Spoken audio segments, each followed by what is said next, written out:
Здраво, добро дојдовте уште едно видео каде што ќе збориме за транскрипција, односно за синтеза на РНА и продуктите кои ги добиваме од неа. Значи као што имаме клетки, така, имаме клетки и внатре во клетките имаме ДНА и таа ДНА ги чува информациите кои ги кодираат сите генски продукти кои се всушност протеини и функционални РНА молекули. Значи може да се добијат или протеини или пак може да се добијат функционални РНА молекули.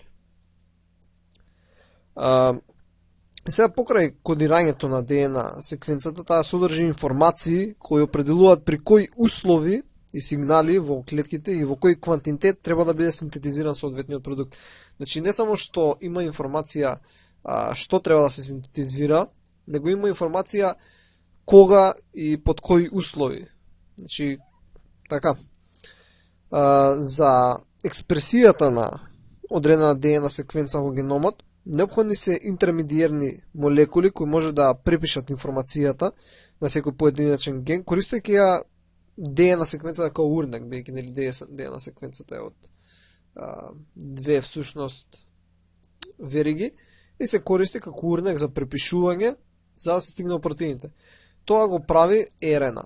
Значи имаме интермедиер кој се нарекува РНА, кој се наоѓа помеѓу ДНА и нејзините продукти. Сега процесот на пренесување од РНА да добиеме продукти, односно транскрипцијата, па потоа и транслацијата се поразлични кај прокариотите и еукариотите. Во што е главната разлика? Така да, еве да видиме, значи ќе земеме прво една прокариотска клетка. Имаме една прокариотска клетка и имаме ДНА молекул. И сега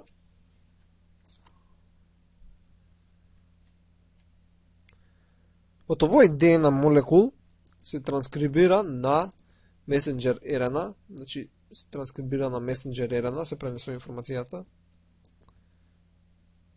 И тој месенџер РНА, додека уште се синтетизира, навлегува во рибозомските единици, со некоја друга боја, и одма се прави транслација, одма после транскрипцијата, внатре во цитоплазмата, значи не се одвоени процесот на транскрипција и на транслација, додека кај еукариотите, значи како имаме еукариотска клетка, таму имаме јадро, и внатре во јадрото се наоѓа геномот, односно ДНА, која што прави, значи транскрибира на РНА молекула, која се процесира, значи се процесира внатре во јадрото, и потоа, после процесирањето, излегува надвор како изменета, и како таква се врзува поднатаму со рибозомите и може да прави транслација. Значи, понатаму се врзува со рибозомите. Значи, има еден цел чекор на процесирање и тоа не овозможува транскрипцијата и транслацијата да се одвиваат на исто место. Сега, како во минатото видео, преопшто ќе се запознаеме со процесот на транскрипција и понатаму ќе идеме повеќе во детали и детали. Значи, имаме прен ДНА верига, така и ги имаме две. И таа ја прават ДНА молекулата. РНА се синтетизира со помош на ензими спрема урнек од ДНА и се базира на принципот на комплементарност, слично како репликацијата. Значи, во текот на процесот, двете вериги се одвојуваат во дадено место и синтезата на РНА се прави само од едната верига. Значи, и само едната има улога како урнек, односно образец, кој на англиски се нарекува темплейт за транскрипција. И секвенцата на рибонуклеотиди кои се наоѓаат во новосинтетизираната РНА е комплементарен со секвенцата на нуклеотиди кои се наоѓаат во урнекот на ДНА. Нормално, каде што треба да има тимин, има урацил. И веригата од која се транскрибира, често се нарекува плюс верига, или урнек верига, а таа која не се транскрибира се нарекува минус верига или неурнек верига. Сега тука има една мала конфузна ситуација, бидејќи во литературата неурнек веригата, таа од која не се копира, се нарекува кодирачка верига. Зошто е тоа така? Поради тоа што добиената, значи кога ќе ја добиеме оваа ерена нишка, сушност, бидејќи она транскрибира комплементарно на плюс нишкава, добиениот резултат ќе изгледа исто како минус нишката. Значи, добиениот резултат, овде како би можеле да видиме дали ова е А, У, А, Г, С и така натаму, би било исто со тој регион од неурнек веригата, бидејќи копира комплементарно на урнек веригата. Да видиме со слика. Значи, имаме сега тука слика. Сега што можете да видите, значи, ова горе е неурнек веригата, значи таа е минус, а тоа доле е урнек веригата, односно плюс.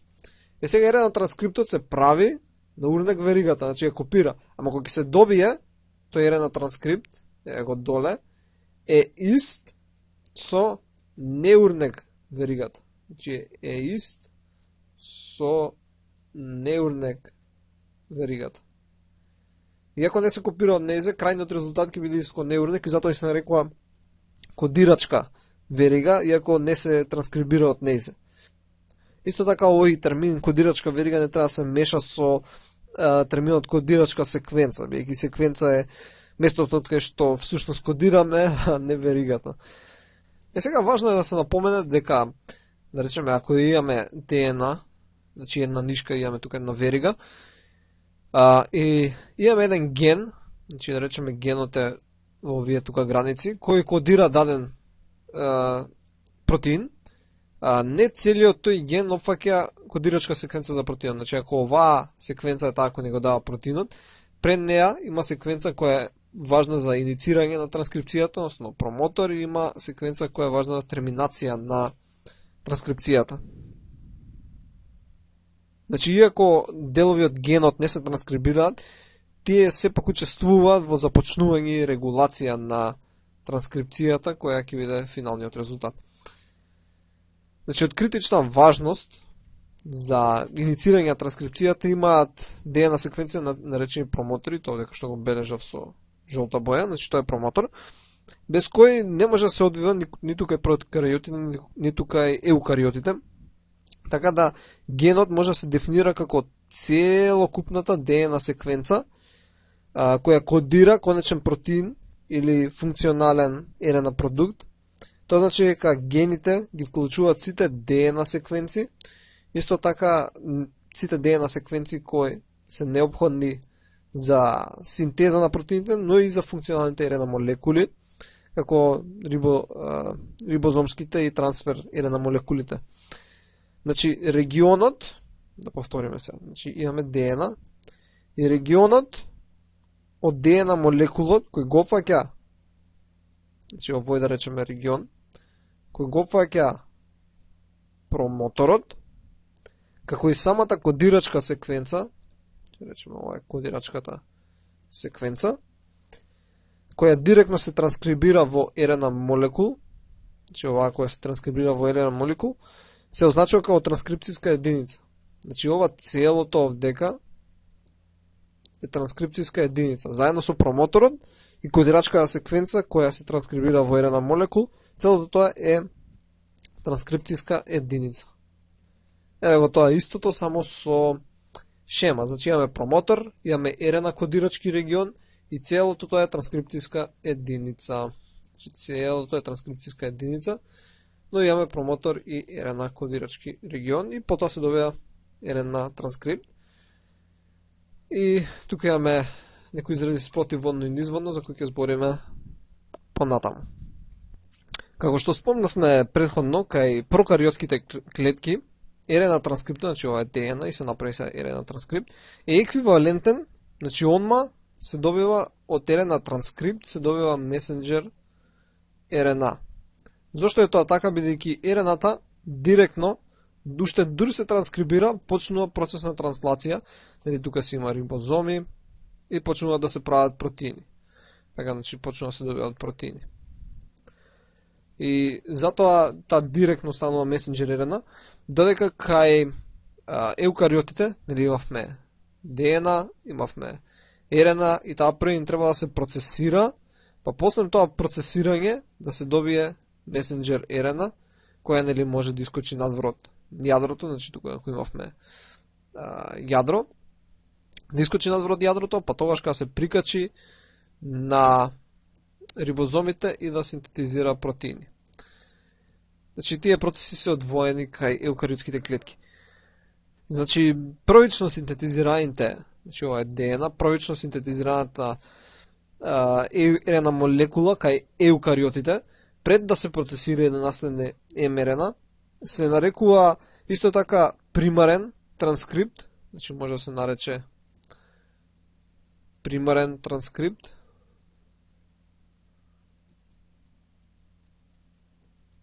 Примарен транскрипт. Може да се наречат незрели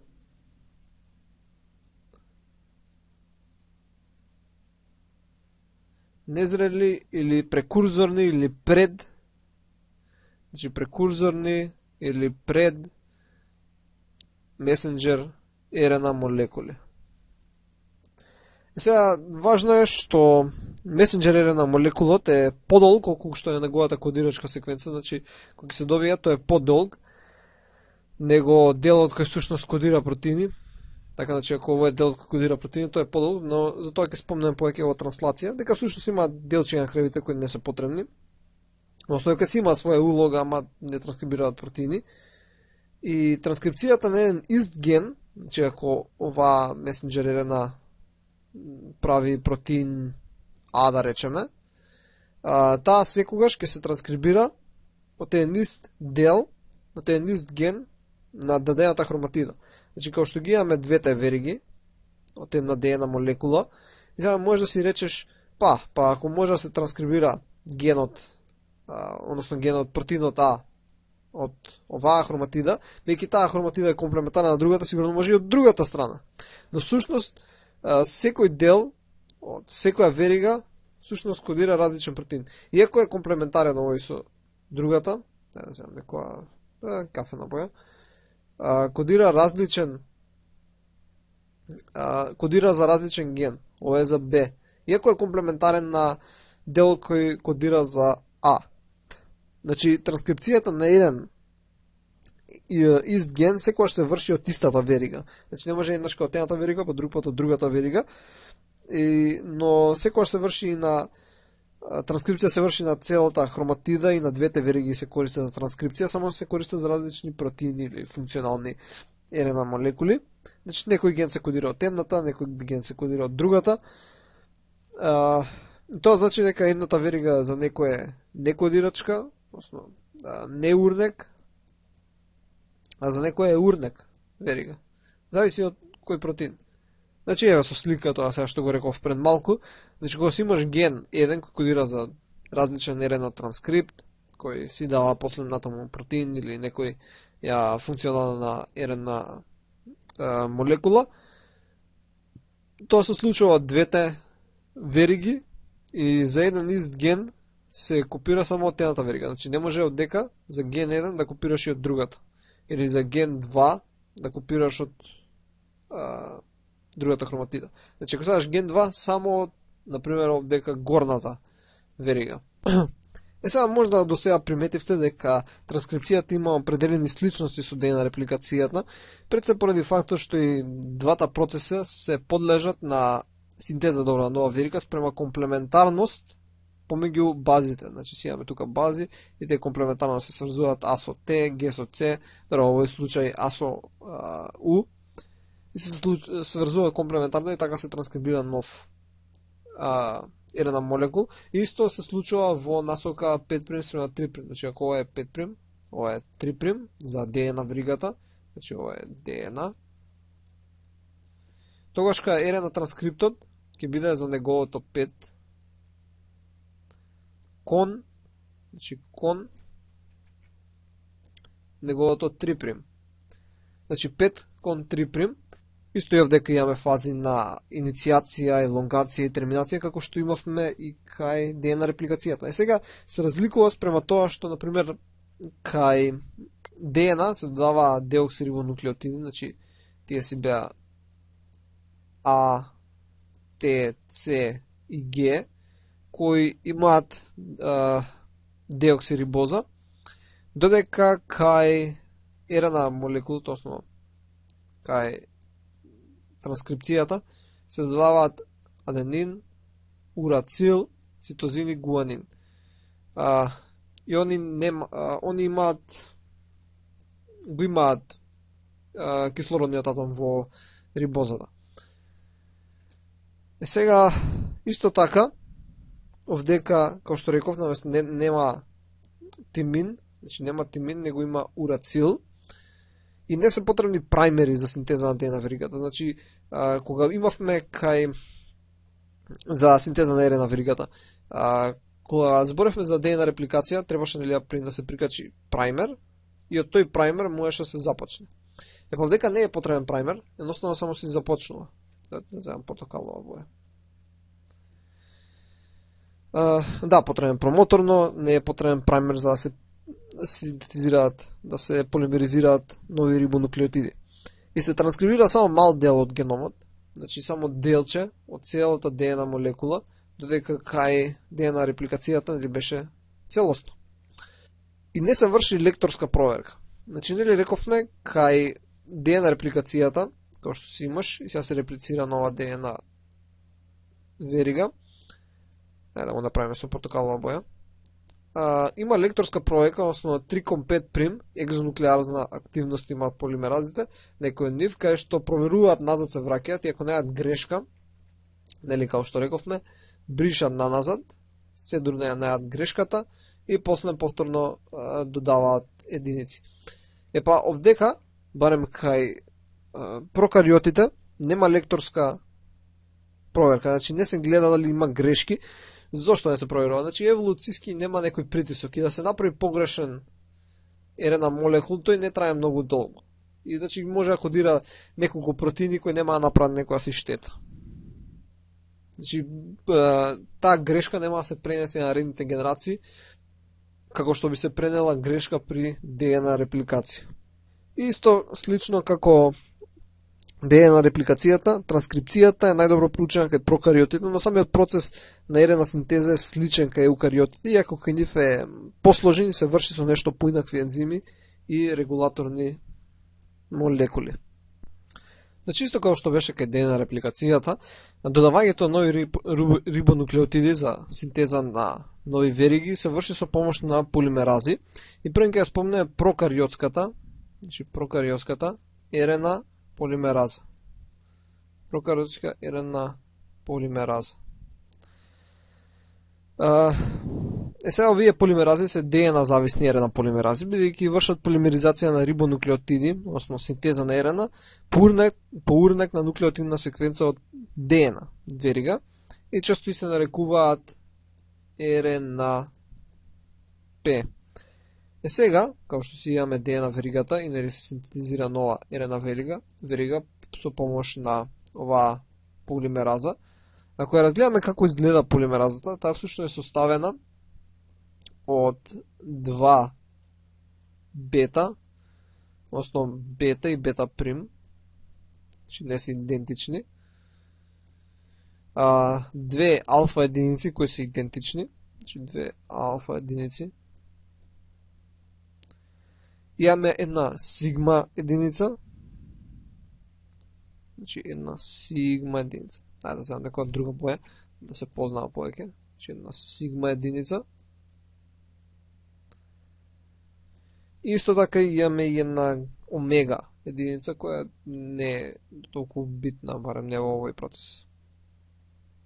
Една сигма единица. Исто така се врзуваат и, зашто ова е металоензим, две молекули на цинк. Значи се врзани некаде таму.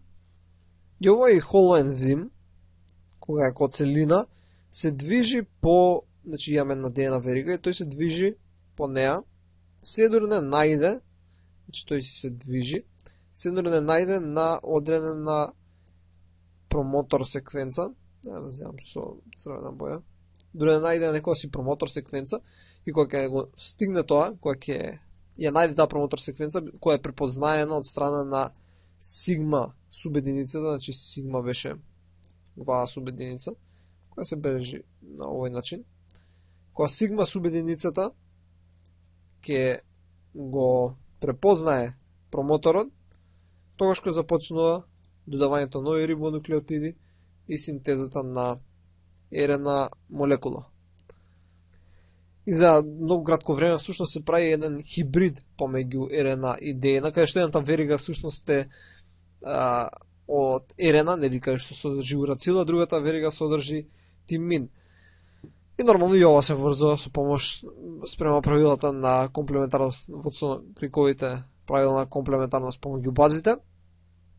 И енергијата која се искористува за ова да се случи, значи како што имаме ДНА веригата и како што доаѓаат новите рибонуклеотиди, значи доаѓа рибонуклеотид, носи, не знам да речеме аденин, и тој носи исто 3 фосфати, значи фосфор, фосфор, фосфор, и енергијата од овие фосфати со хидролиза се ослободува пирофосфат и другиот остатокот од тој рибонуклеотид, значи овој дел, се вградува и ќе си остане. Така и полека доаѓаат другите делчиња, другите и прават на крај една РНА молекула. И само таму се добива енергијата од фосфатните групи кои ги носат самите рибонуклеотиди, бидејќи се наоѓаат во форма на трифосфати. Како што рековме, како што си имаме ДНА молекулата и нели имаме промотори, и препознавањето на тие промотори е извршено од страна на сигма факторот кој се наоѓа во РНА полимеразата, и ова е тестирано бидејќи ако се отстрани сигма факторот, тошка таа почнува да транскрибира на сите места. И кај што нема промотор, значи таму ќе почне тука и на сите места. Бидејќи не го препозна промоторот. Промотор е секвенца од ДНА урнек веригата со која се врзува, значи РНА полимеразата, и од која ќе се поврзе доаѓаат други протеини и молекули кои се потребни за целата репликација. И од која ќе се соберат сите протеини, нели, од некоја си почетна инициацијска точка започнува синтезата нов елонгацијата на РНА молекул, се да не стигне некоја терминирачка секвенца, каде што ќе прекине и ќе се откачи, за кој ќе збориме понатаму. Значи, промоторите се важни не само за инициација на синтезата на РНА транскрипт, него и регулација, и определуваат која од двете ДНА вериги ќе се транскрибира и во која насока. Така, значи, спрема тоа кај се наоѓа промоторот. Но секвенците на самите промотори не се транскрибираат. Значи, како што рековме, преходно имавме транскрипцијска единица, имавме промотор, и таа се состоеше од всушност секвенцата која кодира за протеин и од промотор, но таа не се копираше во РНА транскриптот. Значи, РНА транскриптот беше без промоторот. И обично кога зијаме шематски, најчесто ја прикажуваме неурнек веригата, бидејќи РНА транскриптот е комплементарен на неурнек веригата, иако се транскрибира од урнек веригата. И сега првиот транскрибиран нуклеотид се означува, значи ако овдека е првиот транскрибиран нуклеотид, се означува со плюс 1. И се нарекува инициацијски или плюс 1 нуклеотиди, последователно сите наредни, значи како што се тера транскрипцијата, се означуваат со позитивни броеви. Исто се нарекуваат низ водно, бидејќи всушност се транскрибираат нели насока 5 кон 3. И тоа се прави на урнек веригата. Бидејќи да не ве збуни, бидејќи ова овдека е ова е 5 крајот, ова е 3 прим крајот, тоа како ова би се синтезирало, би било 3 кон 5. Така што не би можело така. Тоа не се случува бидејќи всушност се транскрибира од долната, значи од долнава верига. Значи таа е урнек веригата, но ги пишуваме броевите на неурнек веригата. Тоа е така по правило земале, не мора да биде така. И се транскрибира во насока 5 прим кон 3 прим. А тие кои се наоѓаат спротивно, се означуваат со негативни броеви. И ние ги имаме секвенционирано промоторите на голем број испитувани организми и покажува дека постојат изразени сличности во дел од секвенците на промоторите. Дека ако ги споредиме гените и ги порамниме нуклеотидите, како би при споредување на букви од реченици, може да се забележи дека дел од низите на нуклеотидите се исти, значи скоро се исти, и се одржуваат константни кај различни гени или организми и вие се наречени конзервативни секвенции, кои едноставно постојано се среќаваат и се прилично исти и многу често се среќаваат во еволуцијската биологија, докажуваат правилно кажуваат токму на еволуцијска причина за конзервираност, бидејќи секоја промена може да биде фатална. Покрај тоа, постојат и секвенции кои не се идентични, ама при порамнувањето, значи ако земеме некоја друга боја, ги порамниме една со друга и на некој начин ги сумираме, извадиме да повлечеме тука една црта и направиме како сумација. Значи ги подредиме, не се идентични, ама се наоѓа статистички значително некој нуклеотид на одредена позиција и такви ги нарекуваме консензусни секвенции. Што мислам со тоа? Еве, тука е една консензусна секвенца. Значи ги земале секвенците, така, ги подредиле една под друга и на крај гледаат. На првата позиција најмногу има Т, значи збирот ќе биде Т. На втората позиција најмногу има А, значи збирот ќе биде А. На третата позиција најмногу има Т, значи збирот ќе биде Т. И така натаму, и ќе се добие ТА, ТА, А, Т. И оваа секвенца, особено кај Escherichia coli, се наоѓа од прилика 6 до 7 нуклеотиди спротиводно, односно во 5 прим насоката, од првиот транскрибиран нуклеотид. Значи на оваа овдека слика, ако се навратиме, да земам само друга боја за да се познава, тата, значи оваа обична секвенца, се наоѓа тука, од прилика. Значи 6 до 7 нуклеотиди спротиводно, значи минус 6 до минус 7.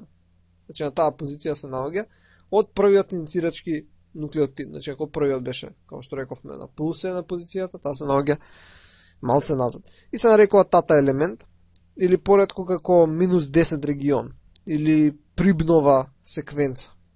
Втората секвенца, која е доста честа, е лоцирана од прилика 35 нуклеотиди спротиводно, односно минус 35 од првиот транскрибиран нуклеотид, и од таму често се нарекува како минус 35 региони. Се смета дека, значи, ако тоа би било многу назад, сега не можам дека да го цртам, би било многу назад, и се смета дека РНА полимеразата ја препознава оваа секвенца и потоа се врзува кај неа. Кај некои така наречени високо ефективни бактериски промотори, како што се тие кај гените за рибозомските РНА молекули, се наоѓа и трет регион кој обично е означен спротиводен елемент, односно апстрим елемент, и е лоциран обично на позиција минус 50. Значи, овдека ги гледаме тие до сега кои ги спомнав, тој на минус 35 позиција и тој на минус 10, односно тата боксот. И имаме уште еден кој е доста чест, кој се сретнува на позиција минус, односно не е доста чест, него е високо ефективен. Значи на позиција минус 50. Минус 50. Овие промотори действуваат регулаторно врз експресијата на соодветен ген. Ако има силни промотори, значи ако некои се многу важни промотори, тој ген, односно тој протеин, ќе се иницира многу постојано, значи на кај некој бактерија секој 2 секунди, а транскрипцијата на некои послаби промотори се иницира на секој 10 на минути.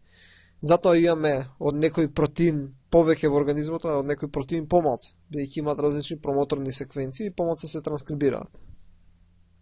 Добро, сега ќе го разгледаме процесот на иницирање на транскрипцијата кај Escherichia coli, односно кај прокариотите. Значи, како што си имаме ДНА молекулата, РНА полимеразата, значи си шета, така, шета, се да најде на промотор, кој е минус 35 или минус 10, така да речеме овдека се наоѓаат промоторите, минус 35 и минус 10, и кога ќе најде на нив, сигма факторот значи сигма факторот, се врзува и го привлекува и правилно го поставува холоензимот RNA полимераза на стартната позиција. Значи кога сигма факторот ќе го препознае минус 35 и минус 10 промоторот, го поставува ја поставува полимеразата на тоа место кај што ќе треба да започне на стартната позиција.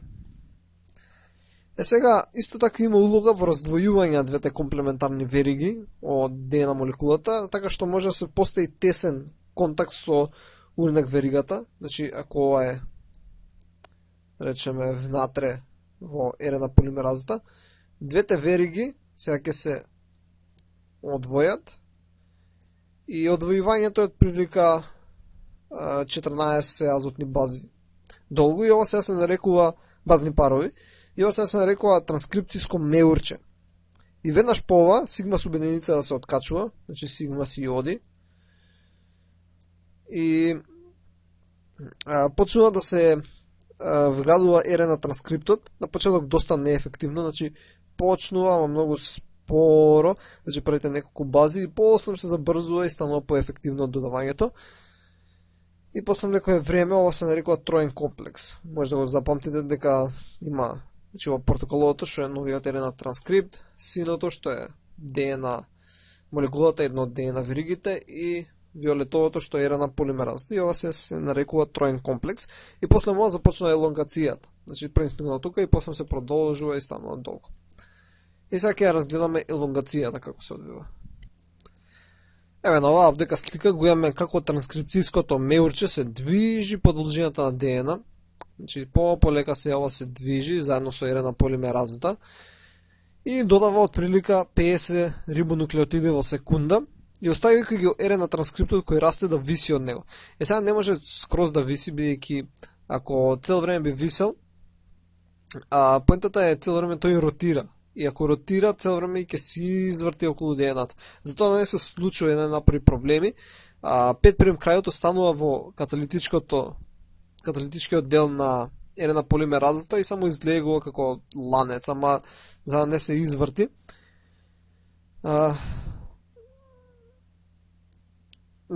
Исто така, додека се отвара ова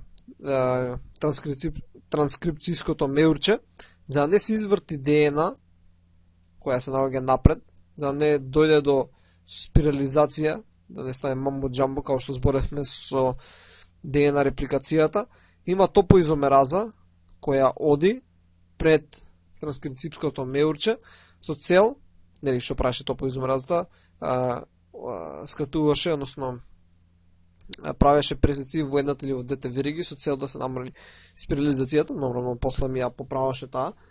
И имаме, значи, имаме на топоизомераза за да не се изврти самата ДНА при движењето на транскрипцијското меурче.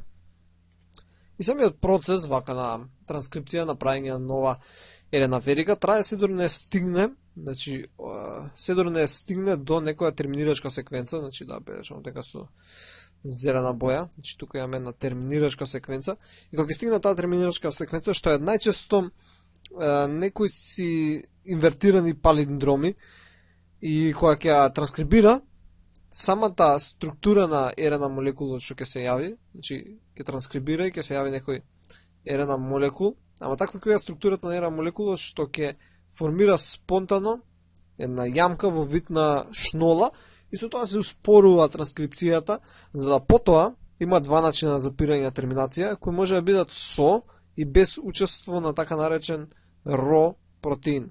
Значи ро протеин која терминира секвенца, но пред тоа нели се случи транскрибира палиндромска секвенца која предизвикува формирање на оваа шнола структура. Значи првен ќе ја спомнеме интринсична, односно ро независна терминација и тоа е всушност работа на принципот кој го спомнавме сега. Значи како што си тече, како што си имаме ДНА и тука во овој регион од ДНА имаме некоја си секвенца која е палиндромска или најчесто содржи значи многу А или многу Т или многу У и кога се транскрибира, значи се стигне до тоа место и всушност транскрибираните единици ќе имаат секвенца да речеме ако од едната страна е А, значи ако ова има многу А букви, многу А азотни бази, од другата страна би имале многу У, значи многу У. И ова ќе фаворизира создавање на таа јамка во вид на шнола, значи ќе се добие на јамка во вид на шнола. И плюс, освен тоа, со што ќе се успори транскрипцијата, ама АУ парод, значи АУ парод, се држи со две водородни врски, што е многу послабо него ГЦ, која се држи со три водородни врски. Така да после некое време, од толку многу послаби врски, ќе се фаворизира откачување на РНА полимеразата, значи РНА полимеразата ќе се замине, и со тоа ќе се прекине транскрипцијата. Значи ова е ро независна терминација. Сега да видиме ро зависната терминација. Сега да видиме како е терминирањето со помош на ро протеинот. Значи како што си имаме ДНК секвенцата и имаме полимеразата која се движи, таа со тек на време ќе транскрибира регион, значи имаме тука транскрибираната РНА, и која што содржи регион кој го привлекува ро протеинот. Ро протеинот е хексамерен протеин, односно состојан од 6 субединици, значи ако имаме 1, 2, 3, 4, 5, 6, значи од 6 субединици кои го градат. И тој се врзува и тој на некој начин се движи по синтезираниот РНА транскрипт и стига до одредени секвенции и всушност формира јамки во вид на шнола и се успорува и со ова синтезата на РНА.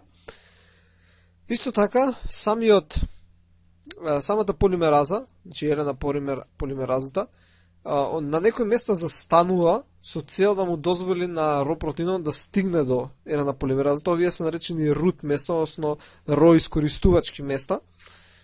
И кога кога ро протеинот ќе стигне до РНА полимеразата, тој има АТПазна активност со која врши хидролиза на АТП и обезбедува енергија за одвојување на РНА транскриптот. Значи има енергија која користи, значи користи АТП за да го одвои РНА транскриптот од полимеразата. И со тоа се терминира синтезата на РНА транскрипт.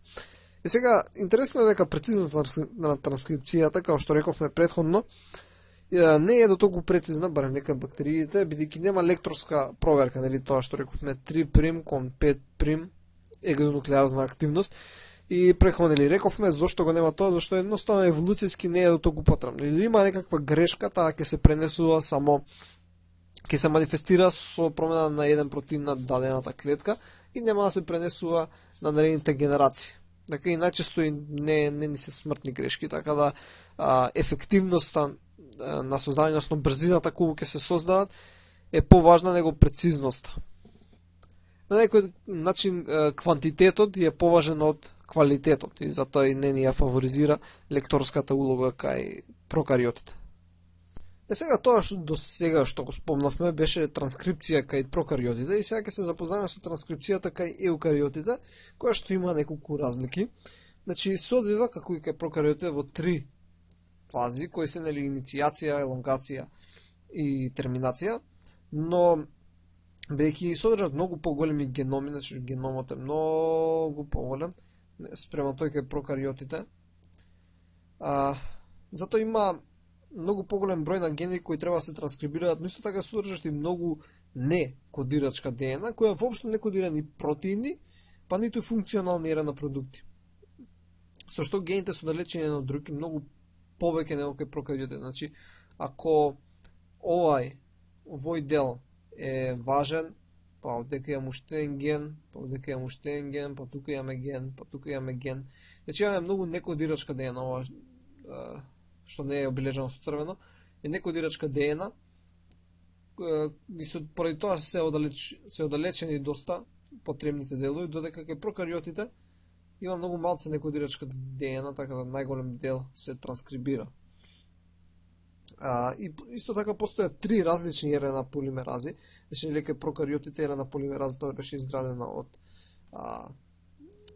две алфа субединици, нели имавме бета, имавме бета прим, имавме омега и имавме сигма и два цинк атома. Епа тука имаме исто полимерази, ама имаме три различни, значи специализирани за транскрипција на различни на класи на гени. И кај еукариотите и кај археа, освен секвенца на промотор, значи освен тоа што требаше да се има промотор за да се започне инициацијата, тука кај еукариотите потребни се и транскрипцијски фактори. Значи транскрипцијски фактори кои дека ќе спомнеме понатаму, но тие се потребни, значи не може само со полимеразата. Нели со сигма кој ќе го познае, него потребни се и овие фактори. Исто како што рековме претходно, во клетката имаме јадро и поради тоа транскрипцијата и транслацијата се одвоени, при тоа што треба новата РНА молекула треба да помине процесирање, процес на процесирање, пред да дојде во цитоплазмата, каде што ќе биде зрела месенџер РНА. Значи, исто така геномската ДНА, значи ДНА кај прокариотите е нели циркуларна или организира во еден хромозом, додека кај еукариотите е собрана во хроматиди, нели кои градат хромозоми, ама така е тесно спакувана што многу места не се пристапни за РНА полимеразите и ова е еден начин на регулирање генска експресија. Например, не го сакам тој дел да го кодираш, ќе го сокријам или така слично. Значи, на некој начин регулира генска експресија со тоа што ги крие одредени места.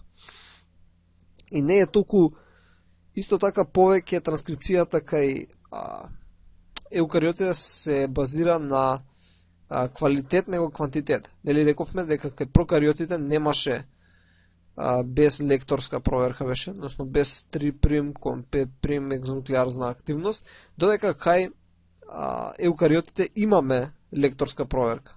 Значи има лекторска проверка. Односно proofreading. Добро, нормално не е толку прецизно како за ДНА репликацијата, но сепак постои. И сега како што спомнавме пред малку кај РНА, односно кај еукариотите, немаме една РНА полимераза, него имаме три. Значи РНА полимерази. Имаме три на број. Првата РНА полимераза служи за транскрипција на гените за рибозомалните РНА молекули, освен 5S РНА. Значи ги транскрибира тие кои се рибозомални РНА молекули. Тука спаѓаат 28S, 18S и 5,8S. Треба потенка четка. Втората РНА полимераза транскрибира тоа што најчесто го сретнуваме, значи протеини, значи служи за транскрипција на протеини. Вие даваат протеини. Третата РНА полимераза служи за транскрипција на транспортни РНА молекули. Значи врши за транскрипција на РНА молекули кои се tRNA. Исто така врши транскрипција на 5S рибозомална РНА. Че ова е 5S. Сега што рековме исто претходно, еукариотската РНА полимераза, особено РНА полимераза 2, поседува лекторска 3,5 при екзонуклеарна активност, односно proofreading, значи лекторска проверка. И со тоа обезбедува поголема точност на транскрипцијата, за разлика од кај прокариотите. Сепак таквата активност не е иста као со ДНА репликацијата и има простично грешки на секој 10 до 4 рибонуклеотидни единици. Слично како при репликацијата на ДНА, оваа активност се одвива така што при синтезата на РНА полимеразата повторно им таа се враќа назад, чита и ако има нешто брише се назад и после ги додава паровите. Тоа го спомнавме доста пати, нема сега зашто да се навраќаме. Некои автори сметаат дека постои РНА полимераза 4 која синтетизира мали интерферирачки РНА молекули. Значи, да спомнеме, значи полимераза 4 која синтетизира small, значи S, мали интерферирачки РНА молекули.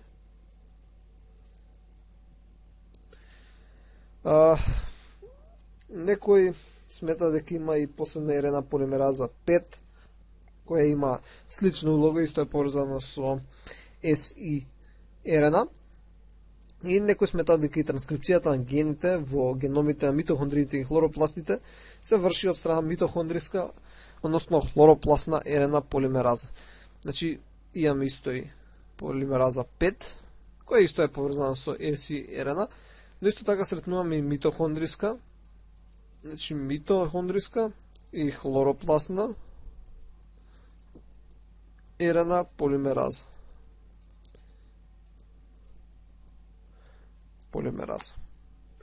И се да си имаат различна улога.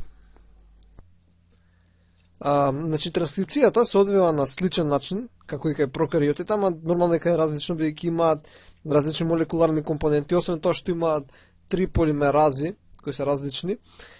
Исто така не може да се започне инициирање на транскрипцијата само со полимеразата, бидејќи се потребни, значи кој што си е ДНА, треба да дојдат и посебни протеински молекули да се врзат со одредени секвенци за да започне работата на полимеразата, за и таа да може да се сврзе. Тие треба да се врзат, значи протеини се така наречени регулаторни секвенци во промоторот. Значи тие протеини кои треба да се врзат, се врзуваат со така наречени регулаторни секвенци во промоторот. Сега регулаторните секвенци на гените кај еукариотските организми се класифицирани во повеќе типа промотори. Регулаторните секвенци на гените кај повеќе клеточните еукариотски организми се класифицирани во повеќе типа промотори, зависно положбата, зависно инициирачката секвенца, како и според функционалноста.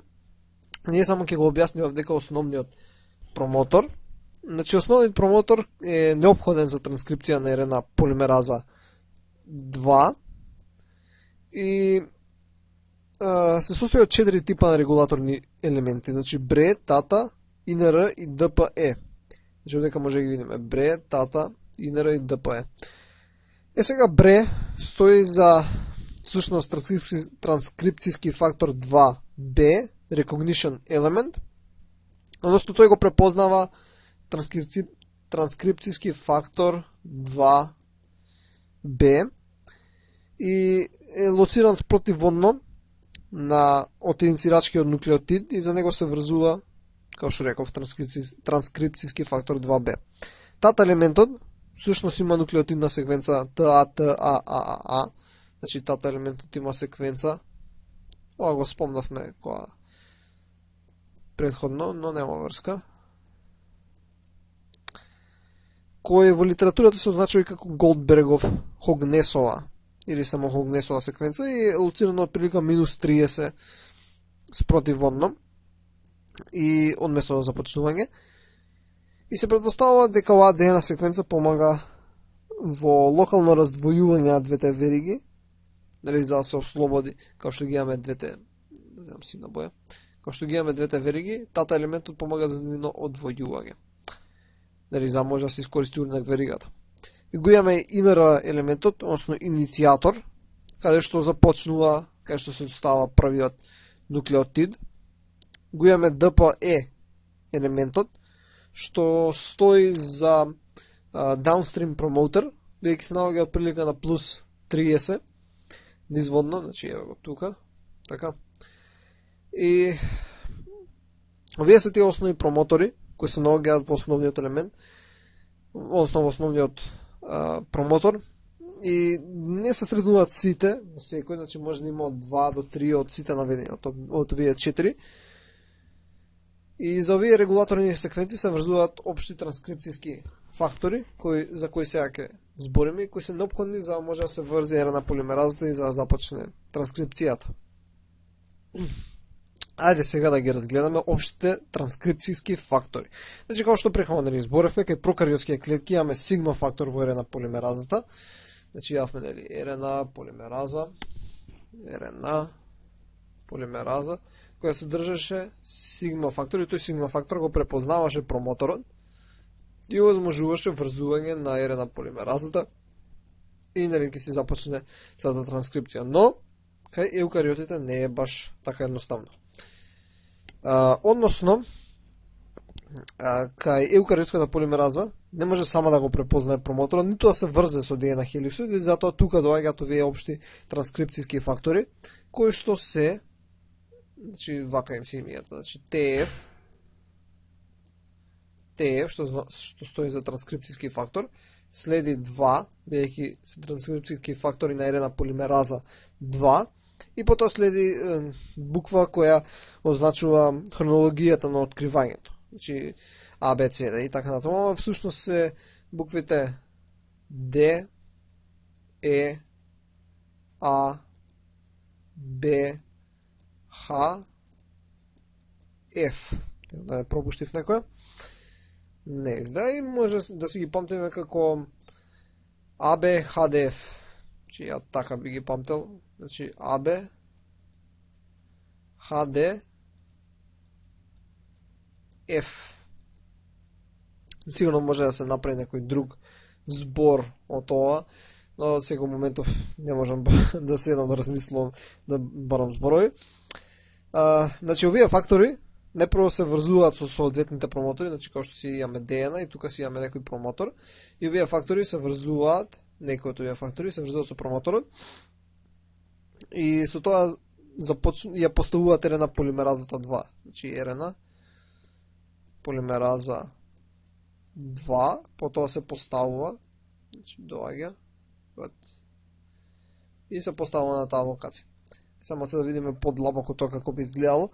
Значи, за започнување на транскрипцијата, од сите овие 6 што ги наведовме, само транскрипцијски фактор D е способен за препознавање и врзување на тата промоторна секвенца.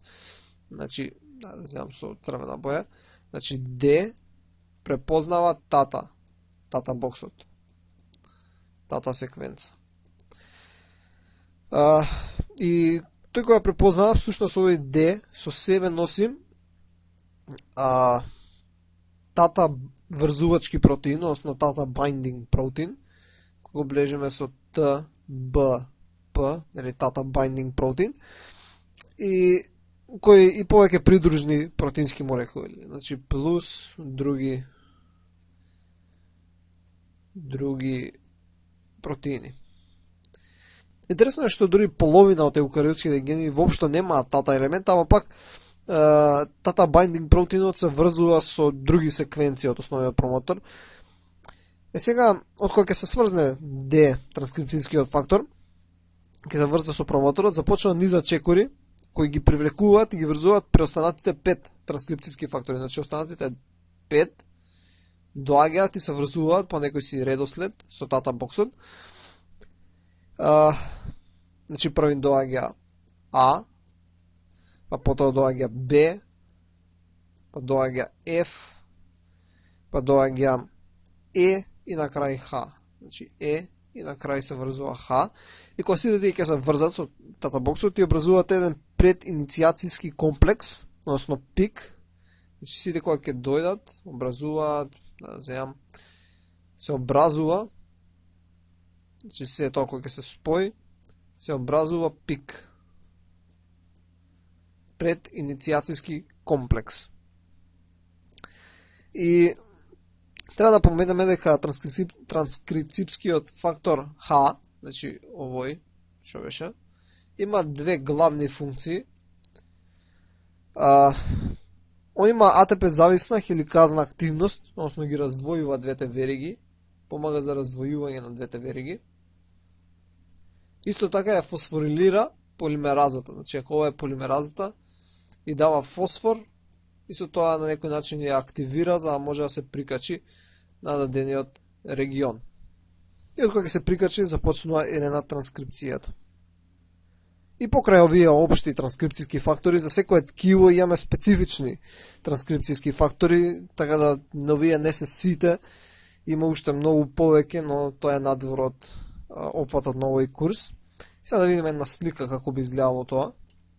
Значи, го имаме тата елементот, се сврзува D транскрипцијскиот фактор, па доаѓаат другите транскрипцијски фактори и се образува прединициацијски комплекс, се врзува РНА полимеразата и на крај тргнува, значи Х факторот дава фосфори и на крај се тргаат факторите, се ослободуваат од комплексот и почнуваат да се бејќи они служат само за иницијација. После си доаѓа процес на елонгација и тие веќе не се потребни. Нормално, во еукариотските клетки има уште повеќе компликации, односно во еукариотските клетки постојат и повеќе фактори на елонгација, значи фактори за елонгација.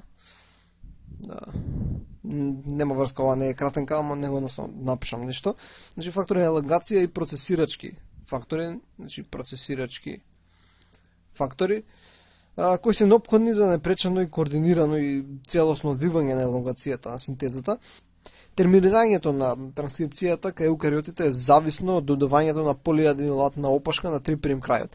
Значи, како што си имаме веригата, нели, кај прокариотите се правеше јамка се правеше, имаше ро протеин, ро независна или ро зависна. Па кај еукариотите на крајот од РНА транскриптот се додава полиаденилатна опашка, што всушност е голема секвенца од аденил. Тоа ќе го објасниме сега уште малце. И освен тоа, ние сега кога зборевме за општи транскрипцијски фактори, тие важеа, значи беа транскрипцијски фактори за РНА полимераза 2. Сега за РНА полимераза 1 и 3, тие се под контрола на сосема различни промотори транскрипцијски фактори, освен тата binding протеинот кој го спомнавме, кој кај нив исто учествува во иницирање и регулација на транскрипцијата. И оваа транскрипцијата спомне дека е строго контролиран процес и кај прокариотите и еукариотите и треба да се регулираат и спрема нивоата на генска експресија. Како што спомнавме веќе 2-3 пати, за разлика од прокариотската транскрипција, транслација кај еукариотите, процесите се одвиваат на две места, односно во јадрото се одвива пред транскрипција, кај што добиваме млада, незрела РНА транскрипт, кој треба да се процесира, да стане во зрела месенџер РНА, па таа да се пренесе во цитоплазмата. Сега тоа го правиме на два начина. Еден од двата начини е додавање на 7-метил гуанозинска капа на 5' крајот, односно на 5' крајот, значи како што имаме РНА транскриптот, ова е 5', имаме, тоа е всушност фосфорен крај, сега нормално не е само фосфор, него имаме всушност кислороден атом, кој е врзан со фосфор, нели со двојна врска со О минус и уште едно минус. Сега треба ова да го тргнеме и да поставиме 7-метил гуанозин. Додавањето тоа 5' капата се случува набрзо по иницирањето на транскрипцијата, значи кај некој, значи чим ќе започне транскрипцијата да се одвива, одма на 5' крајот се додава ова капа, да речеме заштита. Значи одма се додава, додека уште трае транскрипцијата. И се одвива во 3 ензимски реакции. Значи во текот на првата доаѓа први РНА 3 фосфатаза, значи РНА 3 фосфатаза и отстранува 5' фосфатната група од примарниот транскрипт. Значи ова ќе се отстрани, го нема. И сега РНА ќе биде без фосфатната група. Втората реакција е катализирана од гуанил трансфераза, значи гуанил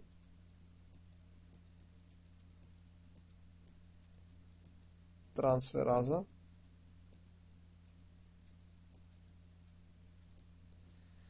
кој ја врзува 5'-фосфатната група од гуанозин 3-фосфат, односно ГТП, значи имаме ГТП. И ГТП го врзува на крајот кој сега е ослободен, создавајќи 5'-3-фосфатна врска.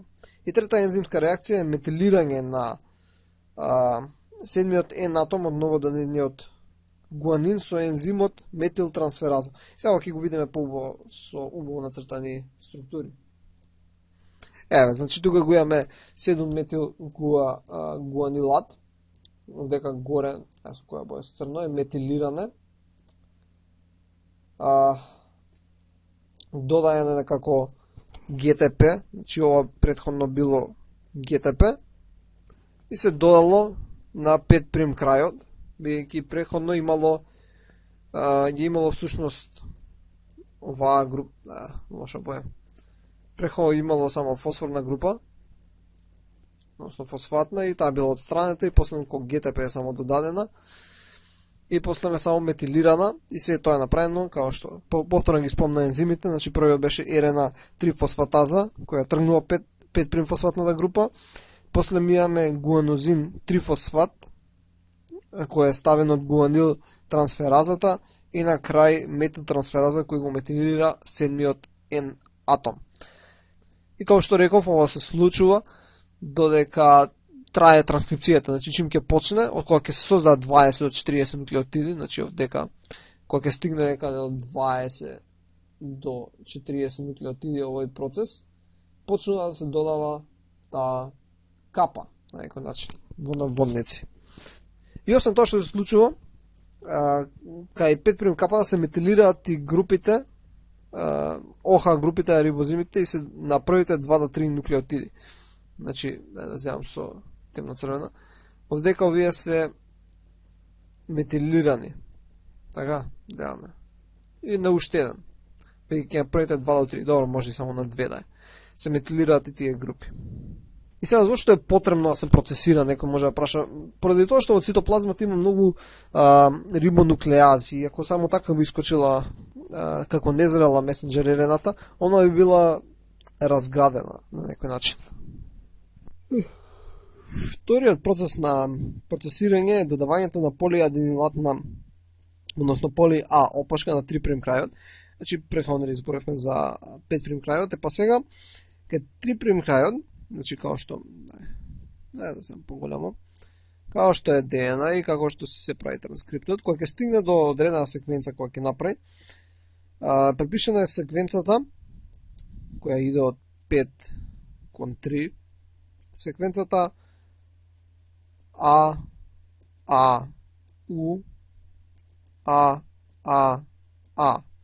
И оваа секвенца е всушност сигнал за полиаденилација, односно кога таа секвенца ќе се препише, речеме дека таа секвенца се наоѓа овдека некаде, привлекува протеини,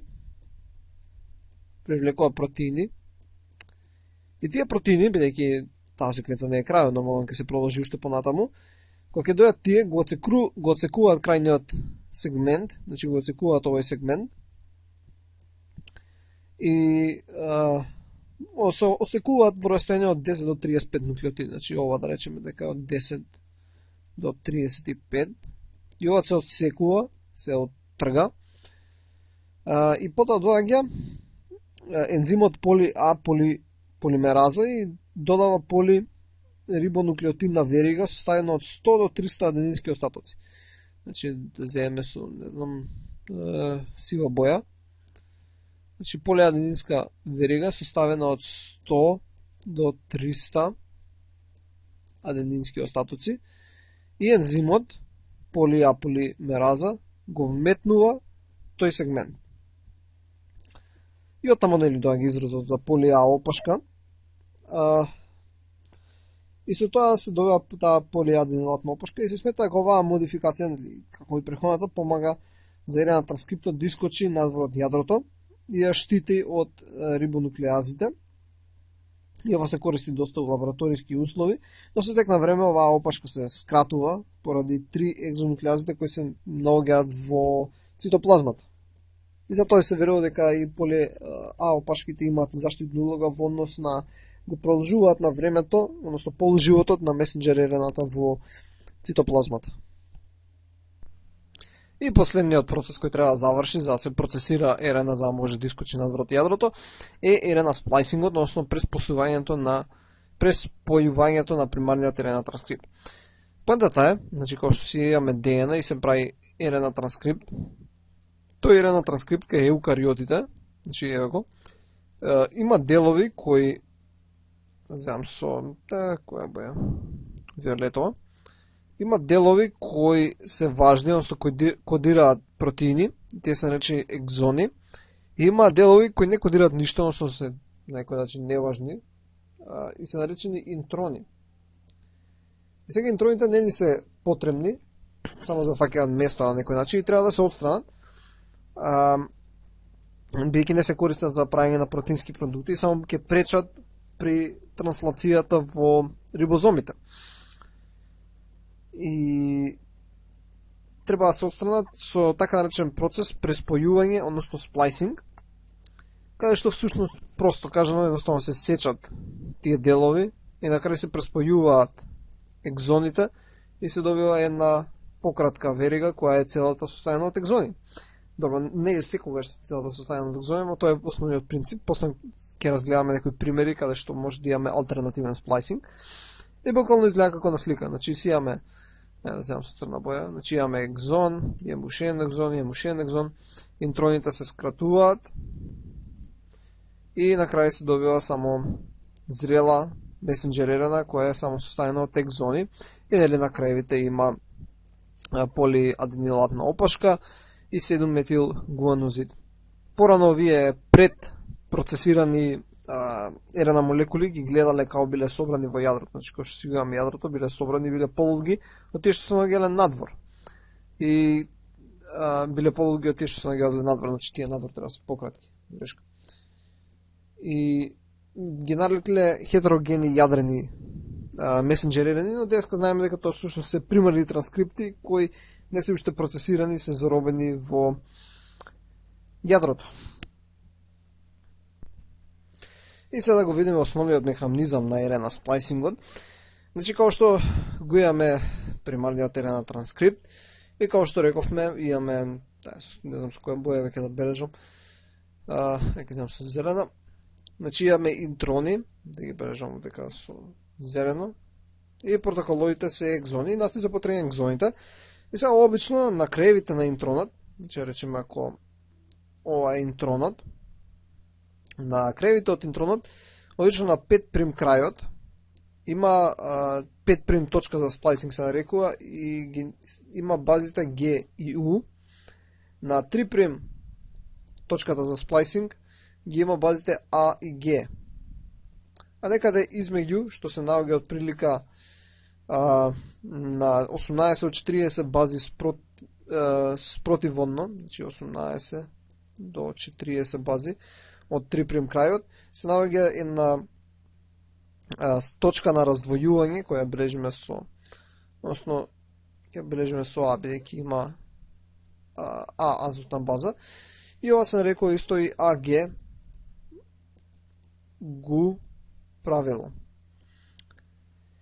Сега, преспособувањето, односно кратењето на овие интрони и преспособувањето на екзоните може да се врши на два начина, со преспособување со сплайсозоми или пак само спојување. Сега прво ќе ги спомнеме сплайсозомите. Значи, најраспространетиот начин на отстранување на овие интрони се спроведува со сплайсозоми, кои всушност некои ги нарекуваат молекуларни машини, бидејќи се многу комплексни, но тие се составени од комплекси од мала нуклеарна РНА, значи SN РНА, плюс протеини, ги даваат овие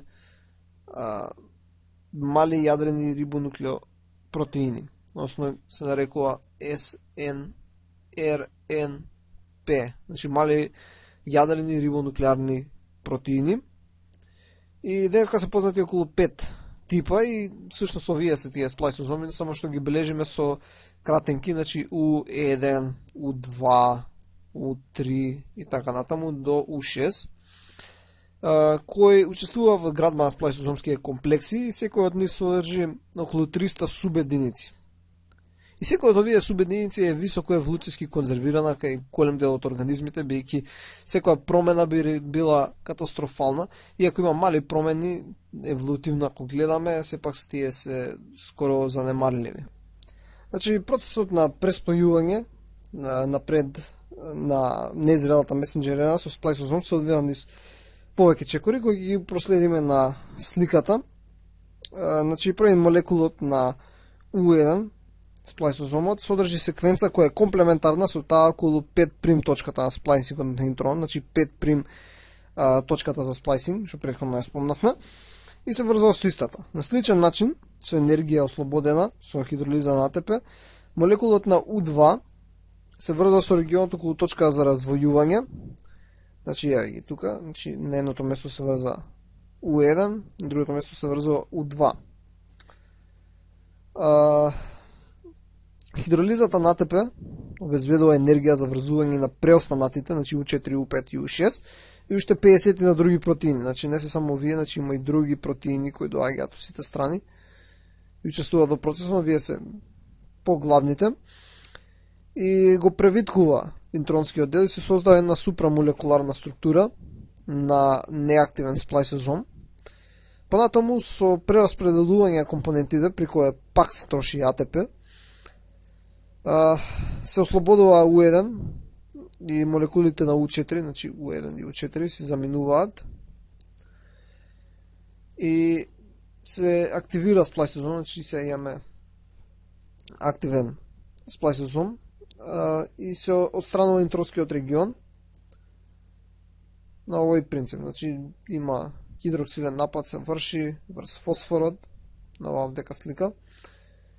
И фосфорот се врзува и се прави една јамка за потоа да самиот дел што останува, кај што се тргнал фосфорот, да изврши напад на другиот крај од кај што се држи делот, значи како што гледаме во овој правец.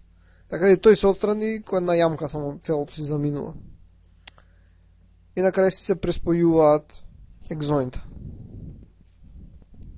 Односно се случува на по пат на две последователни трансестерификацијски реакции кои создаваат нова фосфодиестерска врска на местото од претходните.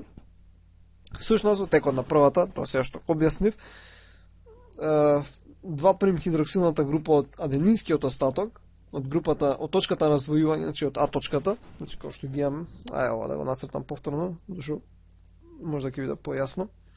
Тука имаме П, имаме уште едно П, имаме А, значи точката на развојување. Ама точката на развојување си има ОХ група. И таа врши напад врз фосфатна група од нуклеотидот кај 5' точка за сплајсинг. И ова се приврзува, значи на некој начин се прави кој една јамка овдека, тој дел се врзува со него.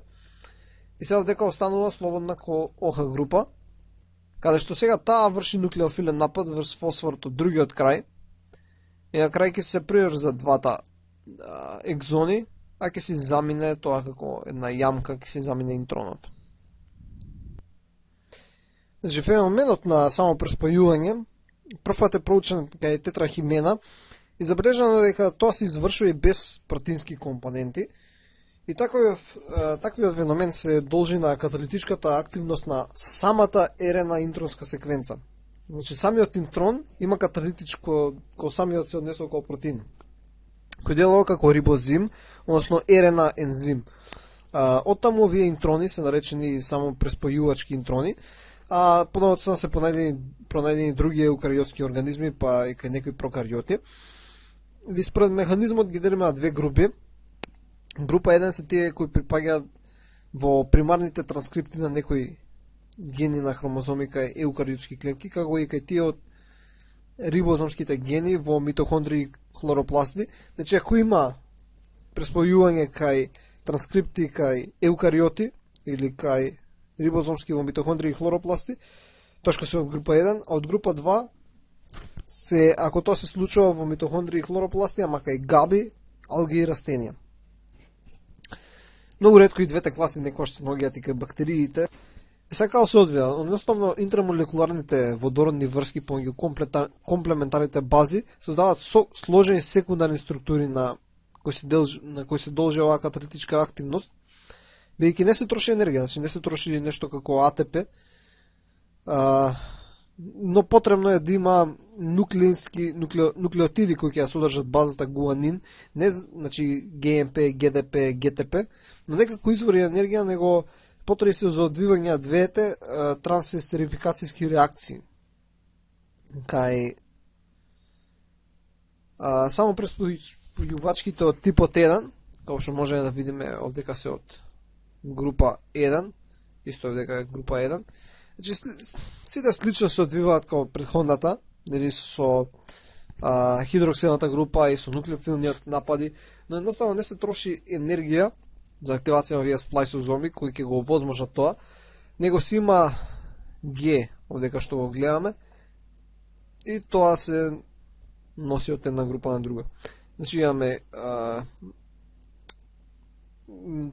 соединението со Г носи хидроксилна група, како ГТП, ГМП, ГДП, и хидроксилната група врши хидрофилен напад, нуклеофилен напад, врз фосфатната група од нуклеотидот кај 5' точката за сплайсинг, и во втората трансестерификацијска реакција, ослободената 3 хидроксилна група од првиот екзон врши нуклеофилен напад врз 3' точката и се приспособуваат и се отстранува. Слично и кај само преспојувачки интрони од група 2, но со таа разлика што при првата трансестерификацијска реакција улогата на нуклеофилот ја има 2' хидроксилната група на аденинот од точката на развојување во интронот.